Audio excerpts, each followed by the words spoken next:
Boa tarde.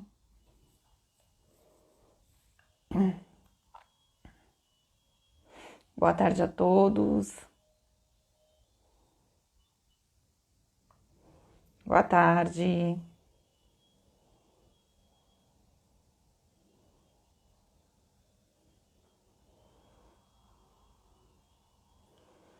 Boa tarde, pessoal.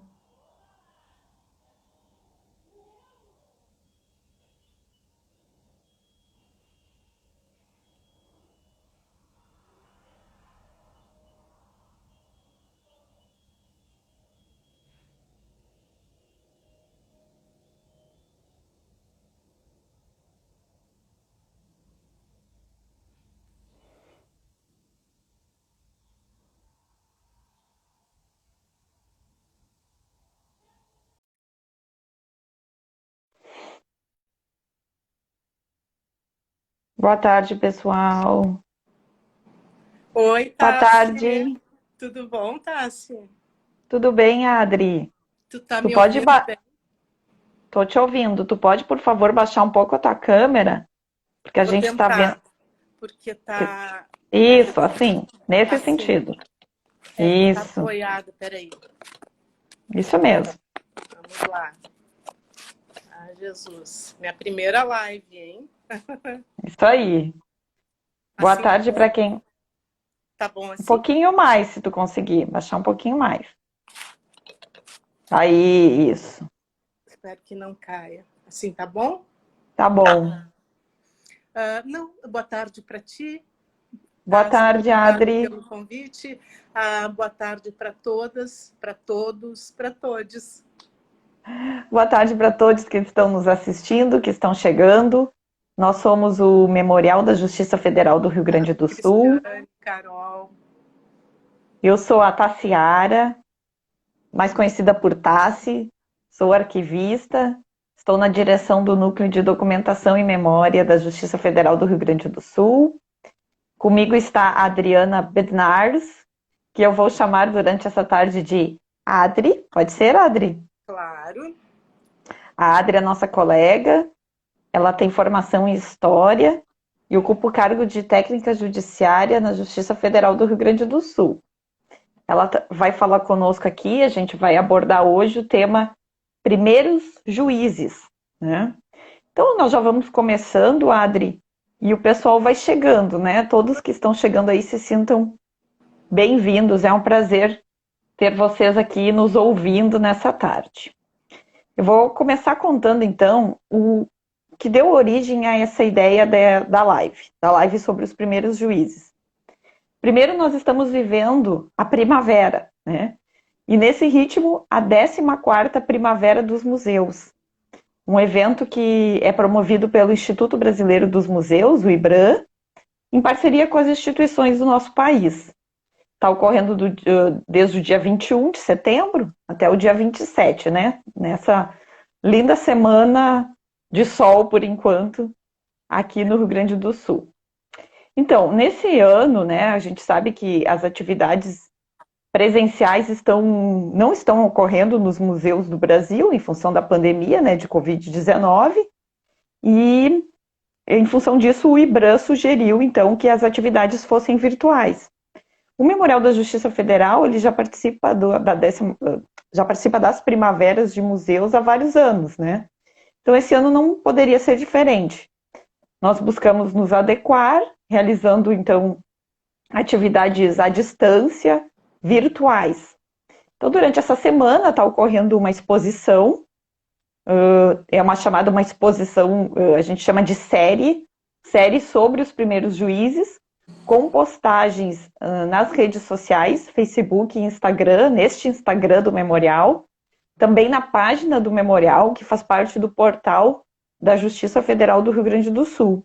Né? Então, essas postagens vão contando a história dos nossos primeiros juízes que atuaram lá no período de 1890 a 1937.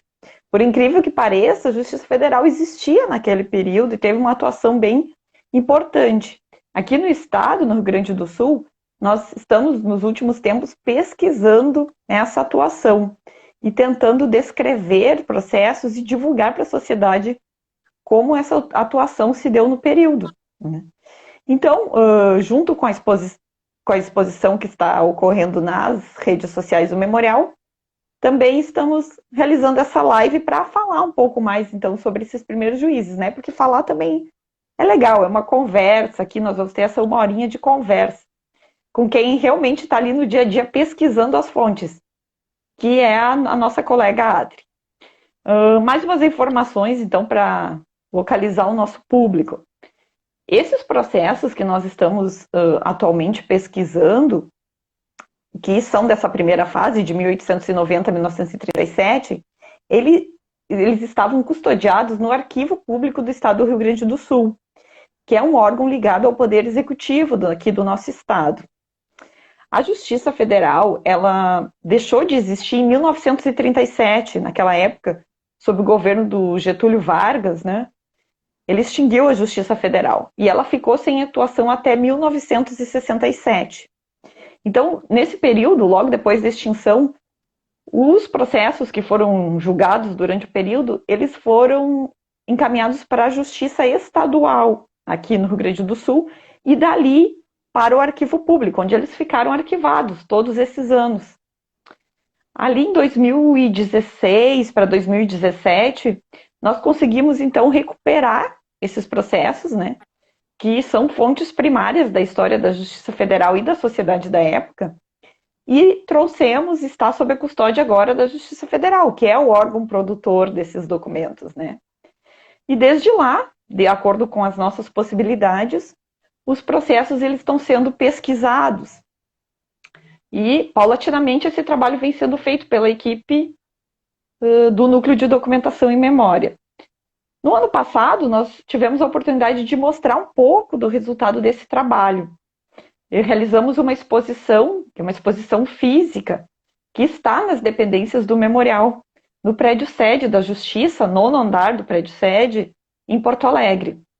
Só que, como eu já disse, em função da pandemia, nesse momento a gente não está podendo receber a visitação do público, então estamos transpondo um pouco dessa exposição para o mundo virtual, né? O que ocorre? No momento que a gente estava montando a exposição, né, que começou no ano passado, a Adri e o nosso estagiário da época, o Leonardo, depois a Adri vai falar sobre ele, eles sempre estão descobrindo as riquezas desse acervo, e ali a gente começou a perceber a mudança dos juízes que se deu naquele período, os locais de atuação da Justiça Federal, e eles, como pesquisadores, foram mais a fundo, buscar mais dados sobre isso.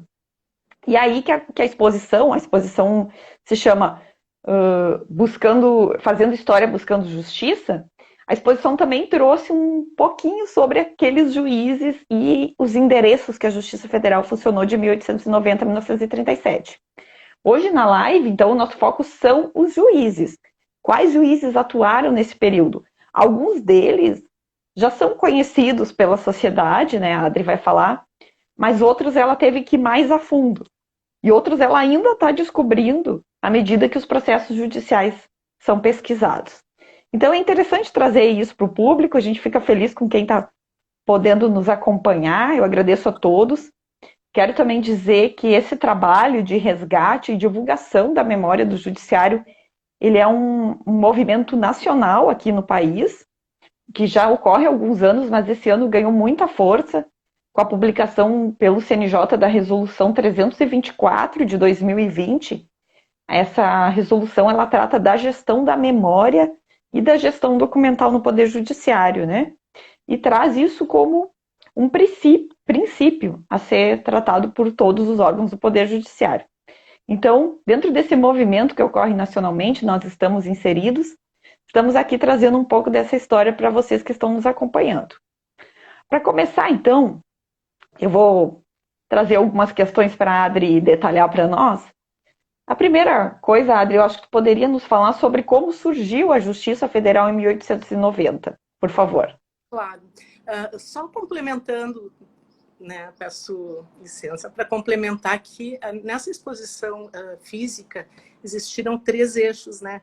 Assim, que seria a parte, a gente pensou em trazer os processos interessantes que a gente foi descobrindo, que contam a história do Rio Grande do Sul, e são processos incríveis, porque se ouve os personagens que estão em livros, né, de história ali falando, né, com a gente, tipo o Honório, os participantes da Coluna Prestes, da Revolução Farroupilha e tal. Levamos também um pouco do contexto histórico do período e essa parte da criação da Justiça Federal e resgatando uma história que pouco foi contada, né? Algumas coisas já foram ditas, mas pouco se sabe a respeito desses juízes e desses endereços. E, nesse sentido, eu quero falar da colaboração do Leonardo Cirra, o nosso querido estagiário, que fez um trabalho sensacional na construção dos textos, do contexto histórico, que me ajudou a descrever também os processos, né? A gente dividiu essa tarefa, foi muito bacana a parceria, antes de iniciar, tá? E que eu acho importante, assim, porque ele participou com bastante interesse, assim, com bastante motivação, né? Bacana. Bom, a Justiça Federal, assim que foi instaurado o novo regime, que era o regime republicano, ela foi criada um ano depois da instauração da República por meio do decreto 848 de outubro de 1890. Tá? O que aconteceu? As instituições elas estavam todas adequadas ao regime monárquico. E, imediatamente após a proclamação, houve a necessidade de se criar um novo regramento para que se adequassem, essas instituições se adequassem a esse novo momento, esse novo regime. Então, antes mesmo da elaboração da Constituição de 1891, que foi promulgada em 1891, foi expedido esse decreto 848, definindo organizando a Justiça Federal, como seria a Justiça Federal. Ali ficou estabelecido o seguinte, que a Justiça Federal seria composta pelo STF, um tribunal superior, com sede no Distrito Federal, que era, na época, Rio de Janeiro, né? E integrada por 15 magistrados. Além disso, também haveriam os juízes que eles no decreto chamam os juízes inferiores, seriam assim os juízes seccionais e seus substitutos, tá? Então haveria um juiz seccional por cada unidade federativa e um juiz substituto por cada unidade federativa com sede na capital dos estados, e só, né? Esses juízes foram nomeados em outubro, no mês seguinte, por meio de vários decretos sem numeração que estão compilados no relatório do Ministério da Justiça do período de 1890 até 1916. Eu não lembro a data, me desculpem, eu olho o resgato em seguida aqui a data.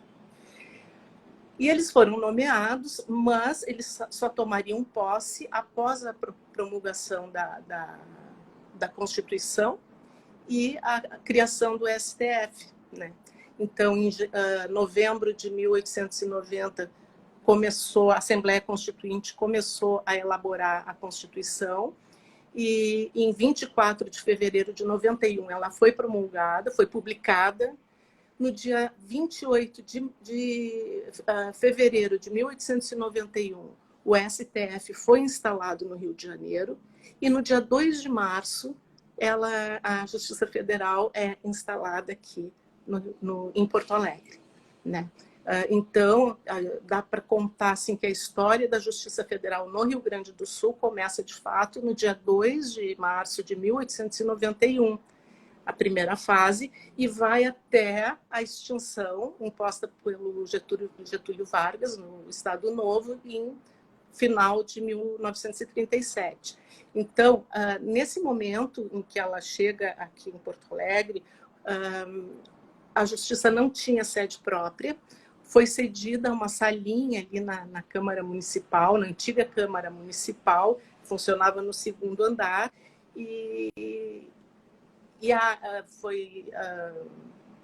funcionava uma vez por semana só ali naquela sala, porque era o dia das audiências, às quintas-feiras ao meio-dia, e o juiz despachava de casa. Era apto, ia o escrivão até a casa do juiz e tal, e era tudo feito a partir de casa. Algo como ocorre hoje em dia, né? Teletrabalho. Sim. E é isso. Então, esse prédio, era um prédio muito lindo. Atualmente ali funciona o Tribunal de Justiça, né? Ele fica lá na praça, quem conhece Porto Alegre, fica na Praça da Matriz, na verdade é a Praça Marechal Deodoro ali, né? Que é conhecida como Praça da Matriz entre os porto-alegrenses por ser onde se localiza a catedral, e todo o entorno, no entorno funcionam os prédios dos poderes, do judiciário, e tem a Assembleia Legislativa do Estado, né? O judiciário ali. Palácio da Justiça hoje, né? A Assembleia Legislativa, o Palácio do Governo, Piratini, né? E agora o Palácio da Justiça ali do Estado, mas antigamente era a Câmara Municipal. E esse prédio, onde hoje está o Palácio da Justiça, era um prédio idêntico ao ao prédio do Teatro São Pedro. Então, era uma construção arquitetônica, um conjunto arquitetônico que era chamado de prédios gêmeos e era lindíssimo. Lindo. Imagina, 2 prédios iguais ao São Pedro, numa época em que não havia ainda arranha-céus, né?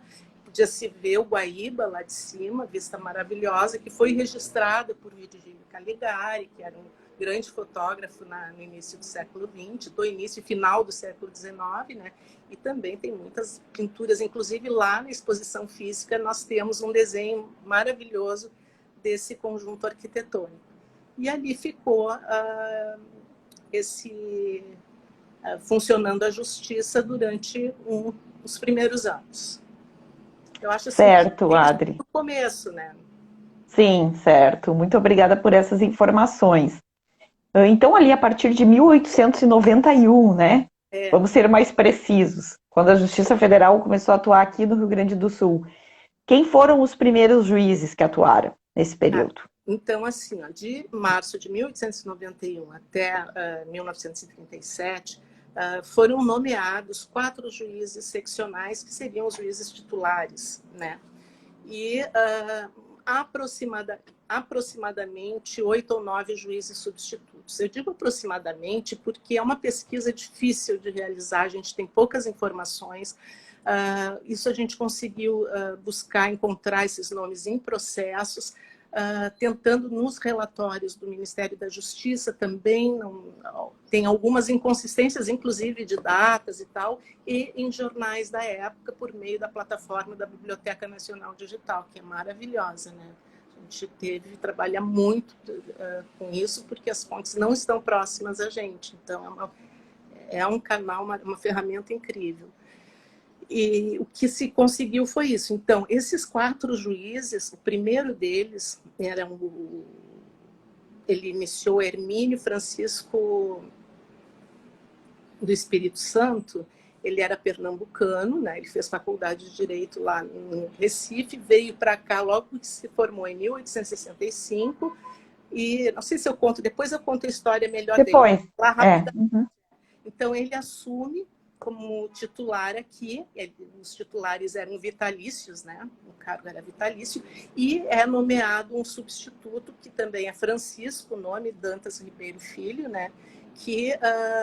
Cujo mandato dos substitutos eram 6 anos só. O titular exercia o cargo por vitaliciamente e os substitutos por 6 anos. Bom, ele assumiu em 91, o Hermínio. Em 94, ele foi promovido a ministro do Supremo Tribunal Federal. Bom, aí, para substituí-lo, foi nomeado o juiz João Francisco Pode de Figueiredo, que já era juiz federal no Amazonas, e veio para cá, para a vaga do juiz Hermínio.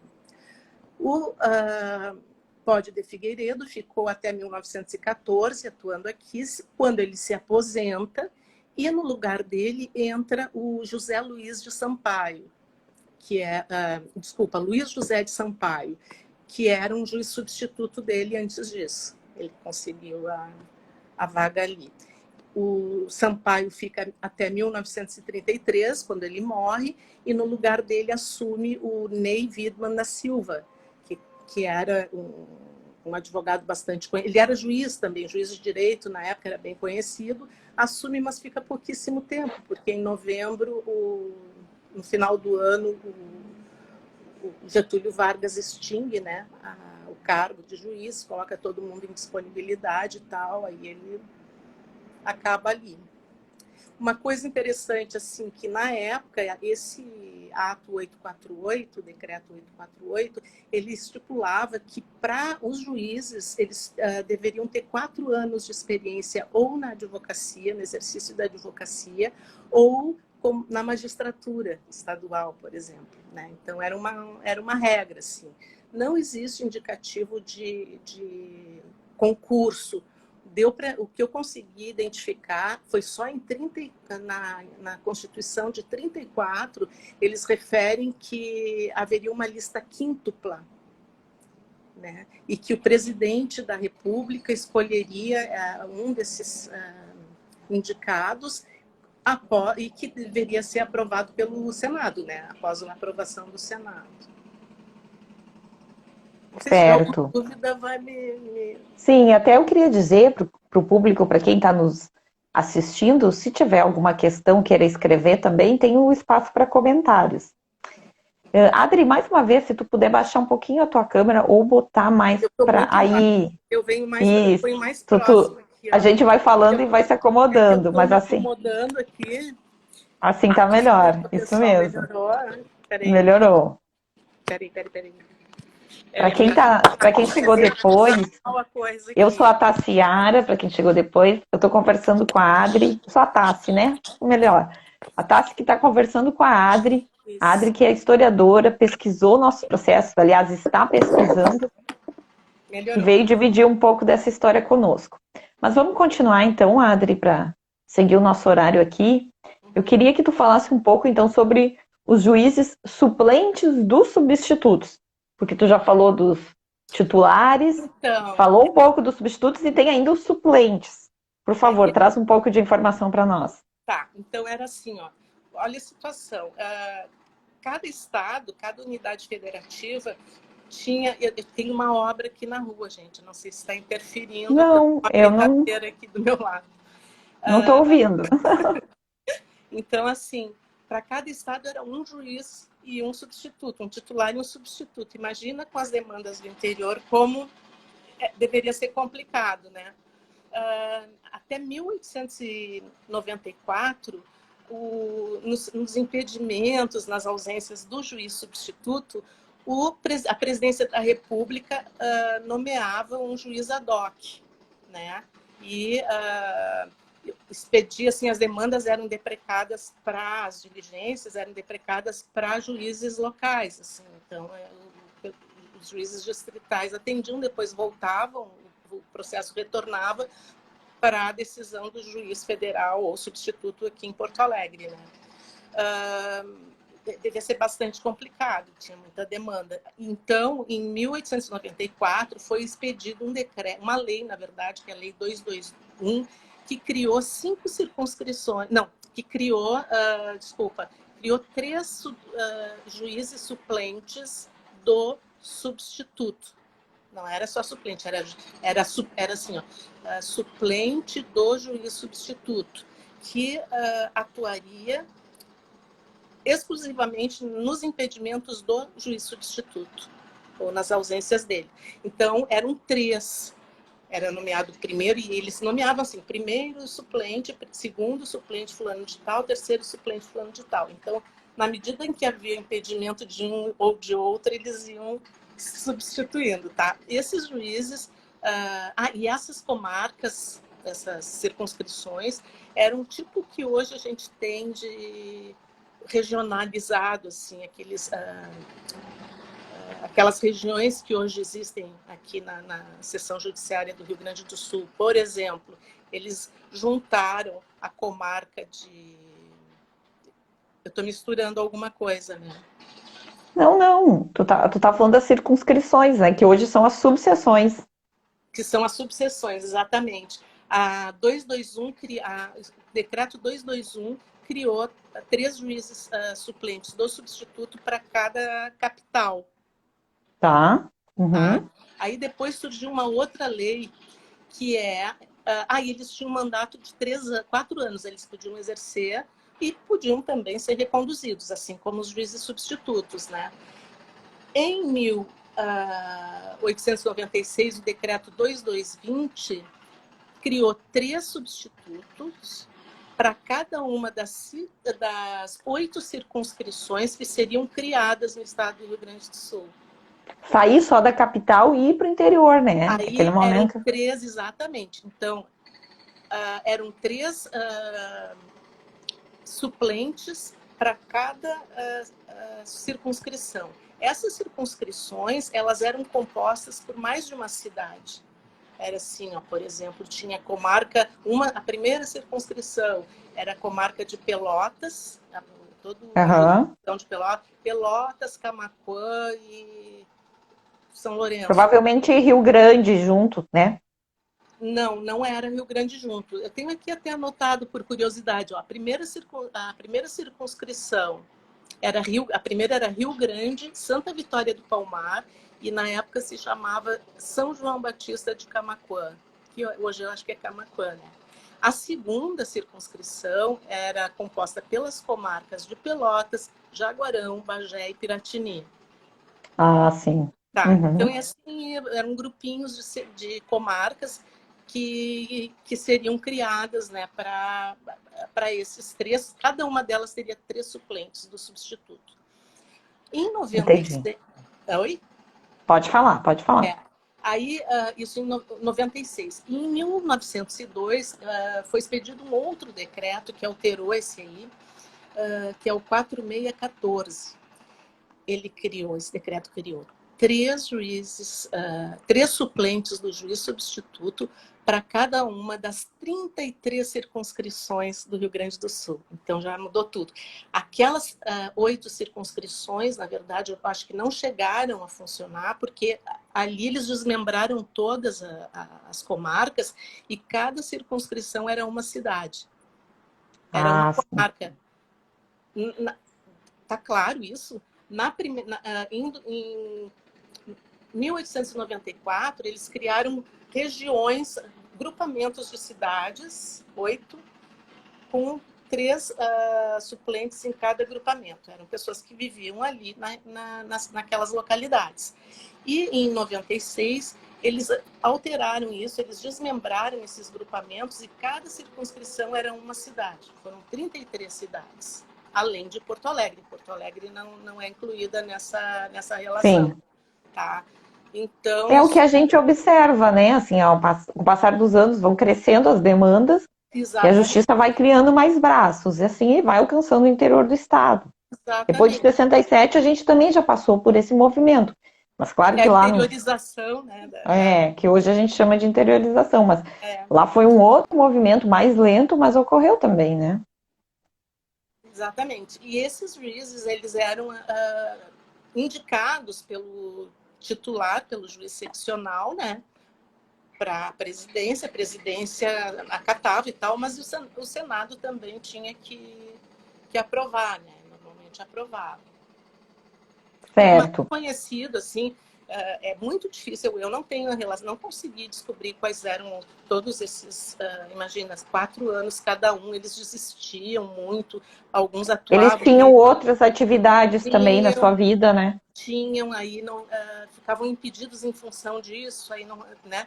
E é muito difícil. Eu gostaria de, em algum momento, resgatar isso, tal, mas é difícil.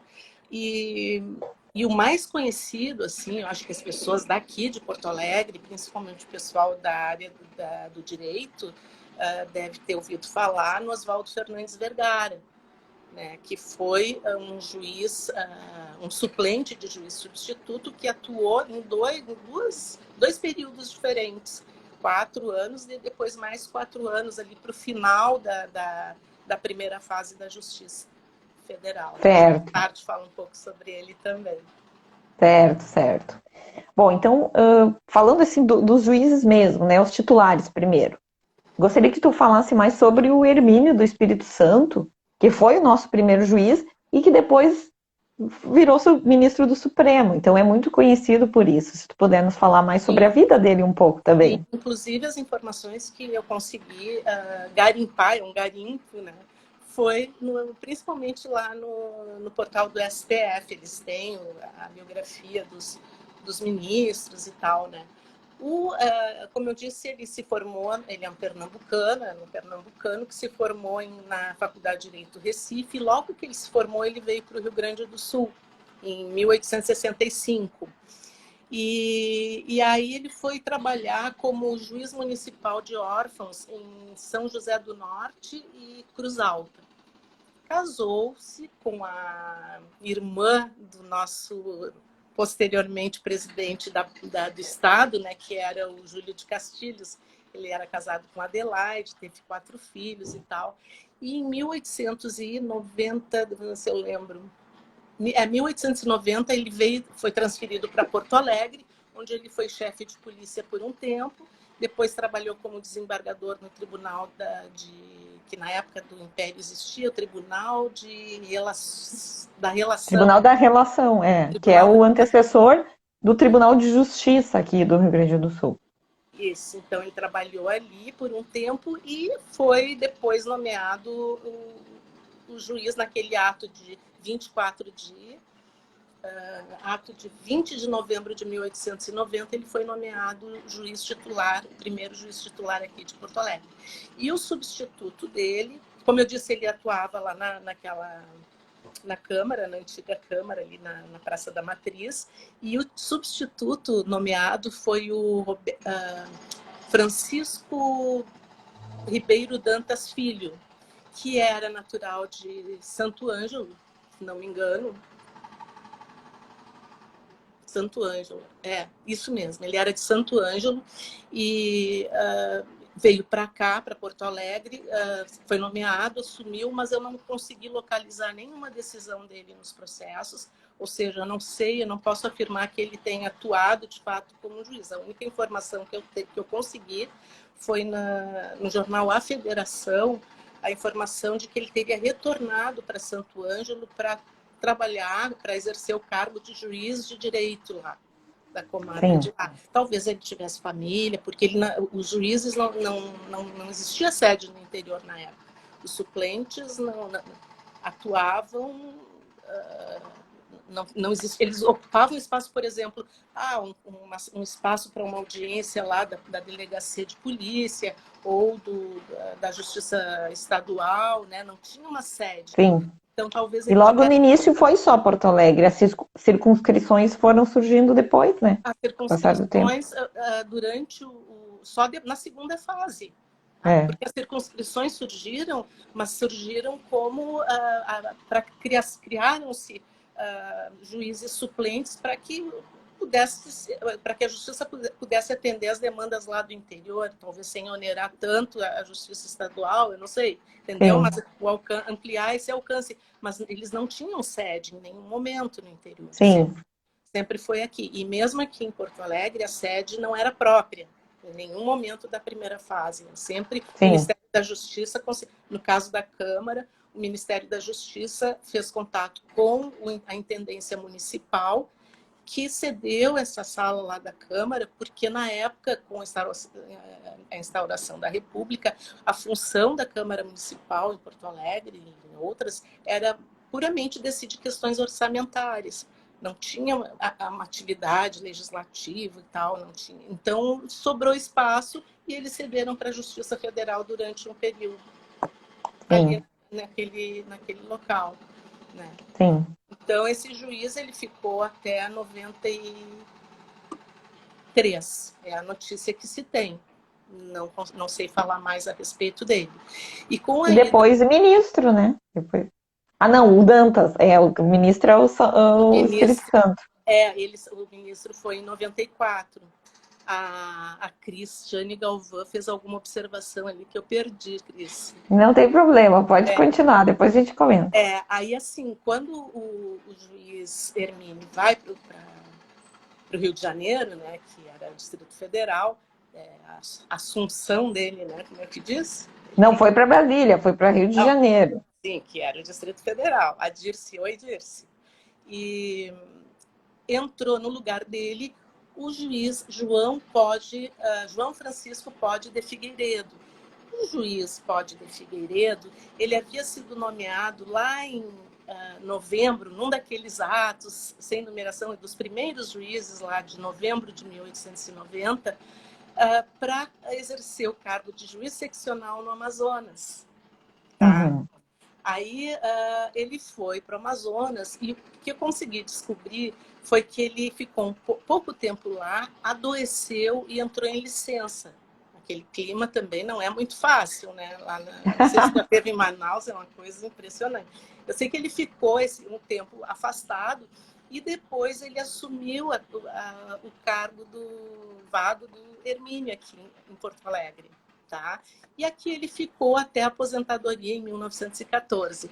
Ele já tinha trabalhado no Maranhão, ele é outro juiz que se formou, fez o bacharelado em Direito lá na Faculdade do Recife. Então, nossos primeiros juízes todos trazem essa bagagem lá da Faculdade de Direito do Recife. E trabalhou no Maranhão, trabalhou no Espírito Santo, ele circulou bastante, depois no Amazonas e veio para cá. E aqui ele atuou em uma época muito caliente, muito politicamente efervescente, né? Conturbada, né? Conturbada, porque foi essa primeira fase da República, ela foi bastante conturbada, né? Houve guerras civis durante praticamente todo o período e o Pode de Figueiredo atuou na época da Revolução Federalista e trabalhou em processos, teve que decidir em processos, pedidos de indenização de fazendeiros que tiveram suas fazendas saqueadas pelas tropas legalistas para que eles, sei lá, eles destruíam os depósitos, as instalações, carneavam o gado, levavam o gado para vender e para comer mais adiante, entende? Então, entrou nessa época, o juiz Pode de Figueiredo atuou. A gente viu um número incrível de pedidos de indenização, né, para a Fazenda Nacional e tal, que o pedido era a Fazenda, né, que eles estavam Sim. Uhum. E não, acho que tem muito mais ainda que a gente não conseguiu ver, né? E também pedidos de habeas corpus em função das perseguições que os maragatos eles se sentiam perseguidos, né? Ameaçados de prisão e de morte pelas tropas, pelas brigadas provisórias aqui no estado. Uhum. E ele teve uma forte... Olha só, Dirce. 100, para ti também. Tiveram aqui uma forte... Desculpa, eu me perdi um pouquinho. Decidiu uma série de processos nesse sentido. Então, é uma fase Ele aparece, interessante. o Dr. Pod aparece em vários processos desses que a gente estuda porque trazem registros do momento conturbado, né, Exatamente. da luta que ocorreu aqui no Rio Grande do Sul, né, o Isso. povo briga aqui, né. Não, não era só aqui, porque tinha a revolta da Armada também, né? Era uma coisa assim, era um momento bastante nacionalmente, bastante conturbado, justamente em função da implantação do novo regime, né? Mas é muito interessante, eu recomendo fortemente aos pesquisadores que, assim que puderem, acessem esses processos e contem, escrevam sobre isso, porque tem preciosidades ali. Eu e Leonardo ficamos encantados, né, Léo? Não sei se ele está aí. Certo, Adri. Claro. Fala para nós, então, um pouquinho agora sobre o doutor Luiz José de Sampaio, sobre esse magistrado da época, por favor. Tá. O Luiz José de Sampaio, ele já tinha atuado antes de ser nomeado, porque quando o Pode de Figueiredo se aposenta, entra o Luiz José de Sampaio. Ele, não sei se era o avô dele, o pai, eu andei pesquisando esse nome, e tinha um Luiz José de Sampaio, que eu acho que era pai, que foi desembargador do Tribunal de Justiça. E que foi, ele, bom, assim, ele super, ele era um militar, eu acho, porque a foto que eu vi era com farda, na época do Império. E o Luiz José de Sampaio, ele foi substituto do Código de Figueiredo. Ele assumiu como substituto em 1901, atuou por 6 anos e foi reconduzido, tá? E aí, quando o Código de Figueiredo se aposenta, ele assume como titular, em 1914. E fica até 33, até a data do falecimento. O Luiz José de Sampaio, deixa eu me lembrar aqui, ele, logo no início da década de 20, ele ficou muito doente. Aí ele pediu afastamento e ficou 1 ano. Está ouvindo a britadeira? Um pouquinho, mas eu gostaria que tu levantasse mais, porque aí o teu microfone também parece que fica mais próximo, a gente te ouve melhor. Melhorou assim? Isso, assim te ouvimos mais. Tá. Melhor. Tá. Tá melhor assim? Sim, melhora a audição agora. Tá. Então, quando ele Se afastou porque estava se doente. afastou e retornou em 23. Ele ficou bastante tempo fora, sabe? E a recomendação médica era que ele fosse para a Europa e tal. E durante esse período que ele ficou afastado, quem assumiu a titularidade foi o substituto Luiz Afonso Chagas. O Luiz Afonso Chagas, ele teve um papel bastante importante também nesse período, porque ele decidiu em processos do período revolucionário, daquela segunda fase da Guerra Civil ali, que foi a de 23, né? Uhum. A questão eleitoral ali também do Borges de Medeiros, que queria a reeleição pela 4ª vez ou 5ª vez, sei lá, não me lembro, e eles estavam inconformados porque o Partido Republicano não saía, rio-grandense, né, o Partido Rio-grandense não saía do poder, era aquela hegemonia durante todo o período, e os federalistas se rebelaram e a guerra foi em cima dessa questão, principalmente, né? Que foi apaziguada com o Pacto de Pedras Altas. Isso tudo está contado lá na nossa exposição, que vocês em algum momento vão poder passear e usufruir dessa pesquisa. O Luiz Afonso Chagas, então, assume. Depois o Luiz José de Sampaio retorna para Porto Alegre e exerce até, não sei exatamente a data, e morre em 33. Aí, em homenagem a ele, na última sede da Justiça Federal, durante o período da primeira fase, foi ali na esquina, a última sede foi um prédio ali na esquina da Riachuelo com a Marechal Floriano. Não sei se aquele prédio azul que está ali, eu fiquei na dúvida, sabe, se era aquele prédio, mas enfim, quando o Ney Widmann da Silva assume, eles inauguram um pequeno auditório lá e dão o nome do Luiz José de Sampaio ao auditório em homenagem, né? Porque ele...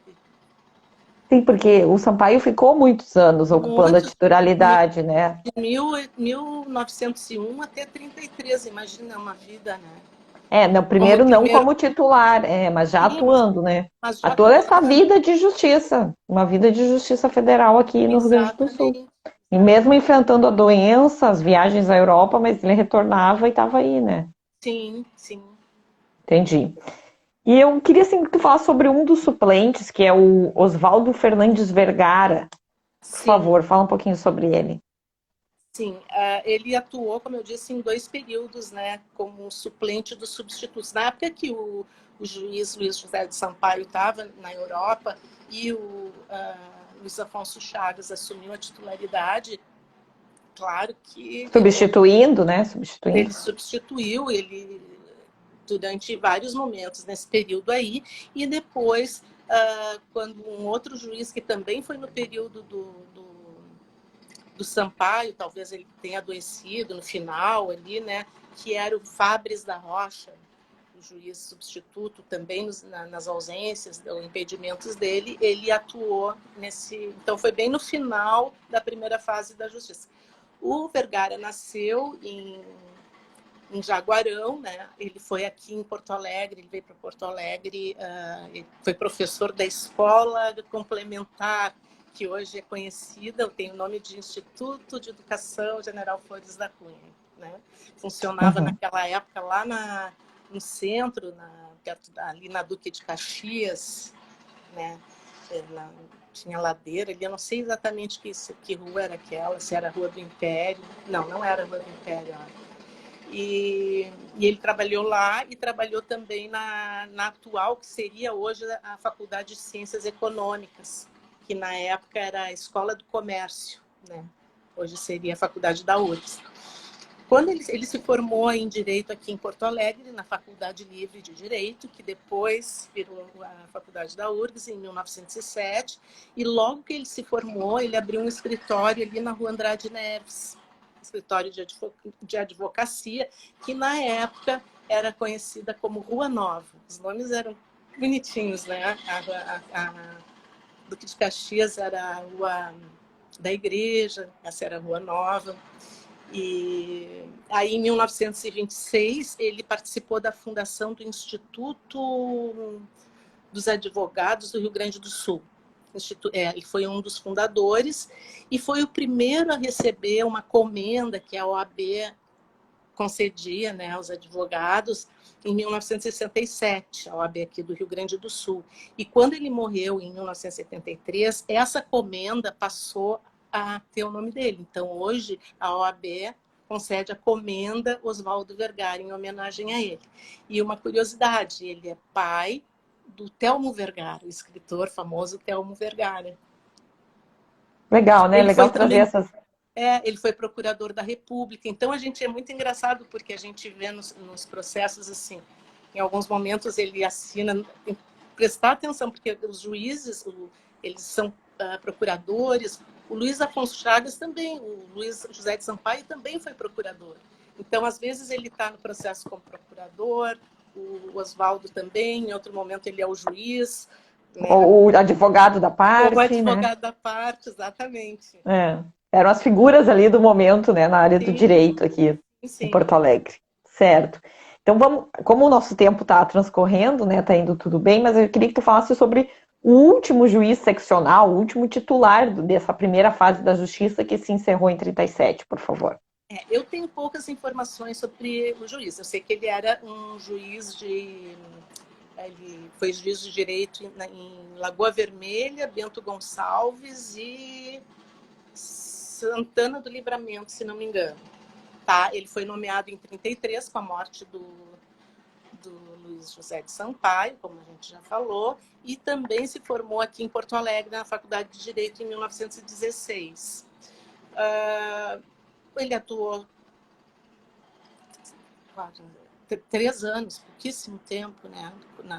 3, 4 anos só, né? Então, assim, ó, quando... A gente nem falou o nome dele, Adri. Ney da Silva. Ney da Silva Wiedemann. Wiedemann, eu não sei. Eu acho. Wiedemann. Quem sabe a pronúncia diz, por favor. Não é um alemão aí, eu acho que é Weidmann, alguma coisa assim. Mas estou chutando. Os alemães falam o W é V, né? Weidmann, não sei. Então mas segue lá, fala sobre ele. Porque ele teve relevância. Ele foi juiz nessas cidades do interior, tá? Juiz de direito, e sabe-se que os juízes tinham que ter experiência ou na magistratura ou na advocacia. Ele atuou nesse período e aí a Constituição de 1937 extingue a Justiça Federal e repassa as competências da Justiça Federal para a Justiça Estadual. Né, como tu tinha falado lá no começo, embora mantendo o Supremo Tribunal Federal. E um decreto-lei em seguida, que é o decreto-lei número 6 de 1937, declarou extintos os cargos de juízes federais, e os ocupantes desses cargos passaram a disponibilidade ou foram aproveitados em outros cargos. No caso do juiz Wiedemann, em 39 ele foi eu não sei o que aconteceu no período de 37 a 39, que eu catando lá nos jornais e tal, porque os jornais noticiavam absolutamente tudo, eu descobri que ele, em 39, foi nomeado, voltou a ser juiz de direito e foi nomeado para a comarca de Desembargador? Uruguaiana. Não, Ah, primeiro para a em comarca. Uhum. 39 ele foi para a comarca de Uruguaiana. Aí, em 1940, ele retorna, é removido para Porto Alegre como juiz de direito, e em 49, 9 anos depois, ele é promovido a desembargador do Tribunal de Justiça e se aposenta em 57. É tudo que eu sei sobre ele. Eu acho que ele tem família de desembargadores até hoje na Justiça Estadual, porque o nome é recorrente, assim, na Justiça Estadual aqui no Rio Grande do Sul. Acho que depois a Ah, gente pode ver, mas eu não sei se não tem neto dele que é desembargador é atualmente. Interessante. ó, a, É, ó, calma, a gente, vamos Dirce. devagar. A, A Dirce disse que o Ney Widman Neto é hoje do conhecido, TJ ó, viu? e que deve ser uma família de juristas. Eu também acho, Dirce. E a Cris nos disse que a pronúncia é Widman. Então, se ela está dizendo, ela deve ter Isso que eu tinha visto. pesquisado Uma no Dr. curiosidade. Google. O juiz Luiz José de Sampaio tem uma relação com a família, o neto dele era Chaves Barcelos. Então, Ah, tem tá. essa linha também, Ney Widman Neto, olha só, É atual, eu desembargador acho que do ele é TJ. Ah, atual legal, Cris. desembargador. Isso, Depois eu vou desembargador. anotar isso aí para a gente ir incorporando as nossas informações, Exatamente. né? Nosso Porque público é cultura a também, olha Dirce só. sabe tudo, é verdade. Doutor Olha só, Ney é um desembargador e um excelente professor, nos disse a Cláudia, olha nossa só. diretora de secretaria que está presente aqui. Obrigada, gente, pela presença. Mas vamos para a nossa última Ali mais. questãozinha, Adri, senão não vai dar tempo. Para te Tem falar um tanta pouquinho mais coisa sobre. legal. Não, muita coisa legal, mas assim como nós temos poucos minutos agora, tu nos falar um pouquinho mais sobre os endereços onde a Tá, justiça rapidinho, né? funcionou Tá, então aqui de tem o prédio. 1891 até 37. Uhum. Tá, então Câmara tem e vai falando. a Câmara, aquele prédio maravilhoso, eu já falei, então vou economizar aqui, tá? Tá Que é bom. o prédio gêmeo do Teatro São Pedro. E depois disso, a Justiça, não sei por que razão, mas ela teve vários endereços. Deixa eu ver se eu anotei aqui para não perder a ordem, só o número de endereços eu botei bem no finalzinho. Foram 7 endereços durante todo o período. Então, de 1891 até 1904 foi nessa Câmara Municipal, nessa salinha lá do segundo andar. Depois disso, ela foi para a Rua João Manuel, de 1900, ficou 4 anos lá, até 1908, na Rua João Manuel, que era Rua Clara. Era Rua Clara na época que se chamava essa rua. Não conseguiu a casa. Parecendo que as ruas mudaram de nome, né, ao longo desse Mudaram tempo. de nome e mudaram de número. Então, era uma coisa assim, ó, eu ia para o centro, atrás dos prédios, porque dizia assim, Rua João Manuel, número 33. Cadê o número 33? E não achava de jeito nenhum. Fui até o Hipólito da Costa, Moisés Velhinho, desculpa, Arquivo o Moisés Velhinho, arquivo né? Moisés Velhinho, exatamente, e consegui lá uns relatórios que falam da mudança, porque entre 26 e 27 houve uma mudança de numeração de toda a região central, né? Porque nada conectava com nada ali, eu não conseguia me entender com aquela numeração. Aí descobri que a João Manuel, na verdade, é a atual 331, só que o atual 331 não existe, demoliram e tal, o prédio, então tá. Não tenho muita informação. Não Depois existe teve... mais esse prédio, provavelmente. Né? Aí tem 2 endereços subsequentes, que foi um na Rua 7 de Setembro e o outro na Rua dos Andrades. Todos eles locais alugados, tá? Durante todo o período eram prédios alugados pelo Ministério da Justiça. Então, esses 2 endereços eu vou falar junto porque eles têm tudo a ver. Sabe aquele quarteirão onde funciona, quem conhece Porto Alegre? Ali em frente à Praça da Alfândega tem um quarteirão que hoje é o prédio funciona a Caixa Econômica Federal, aquele prédio enorme. Ali Sim. nesse quarteirão existiam vários sobrados, tá? E existia um prédio maravilhoso que parecia um castelo de areia, parecia aquele edifício que tem na Praça Independente lá em Montevidéu, que aqui era Uhum. chamado de Edifício Abelheira. o edifício Abelheira era a sede da Caixa Econômica na época. E ao lado do edifício Abelheira, ali no lado da 7 de setembro, tinha um prédio onde no andar de baixo funcionava a Guarda Civil e no andar de cima era o cartório da Justiça Federal, que também funcionava só uma vez por semana e para as audiências, né? Porque os juízes despachavam de suas residências, como eu tinha falado lá no início. Depois Isso, disso... inclusive, era previsto em lei, né? Que eles podiam trabalhar das suas casas. Sim, sim, exatamente. Boa. Ele era uma coisa assim. E aí, em seguida, deixa eu ver aqui nas datas, na 7 de setembro, ali ele ficou de 1908 a 1000, era um sobrado arrendado pelo Ministério da Justiça, isso mesmo.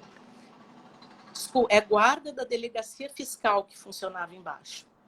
Bom, aí em 1912, ele foi para a Rua eu chamo Rua da Praia, sinto muito, pessoal. Eu sei que o nome é Rua dos Andradas, mas no meu coração é Rua da Praia, sempre será, que é a nossa Rua dos Andradas, oficialmente, tá? Ali na Rua da Praia, no mesmo quarteirão, que hoje é em frente ao shopping Rua da Praia, né? Sim, atualmente é shopping da Rua da Existia, Praia. existia um sobrado, vários, né? Existia um sobrado, e esse sobrado também foi alugado pelo Ministério, e ali funcionou o prédio da Justiça Federal até 1920, não, até 1915. 15, Então, metade. Tem mais uns aninhos pela frente aí.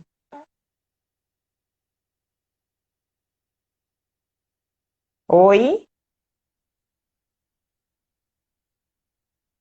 Oi?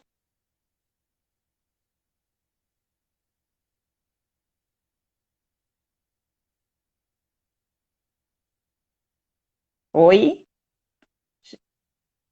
Oi, gente, eu não sei se a Adri trancou. voltei. Oi? Ai, entrou, não sei como, entrou uma ligação, eu desliguei e eu não vi Tá. vocês Não, viram, não, tá? tudo bem. Tudo bem, deu uma Aí, trancadinha. Tu tava falando que ali funcionou até 1915.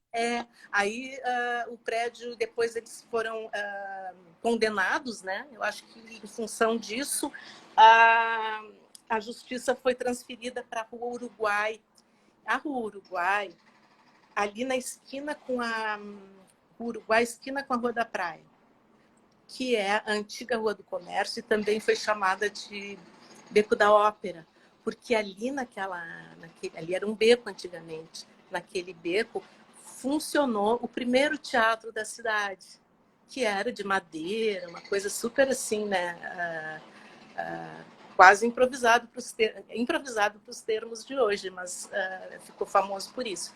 E esse prédio que ficava na esquina também, um belo prédio que existe em cartões postais, a imagem, e que provavelmente a Cris vai colocar lá, né, Cris, na Nas virtual, de repente, postagens. nas postagens. É lindo. Foi demolido ali, hoje funciona uma farmácia São João, um prédio medonho que construíram no lugar, né? Enfim.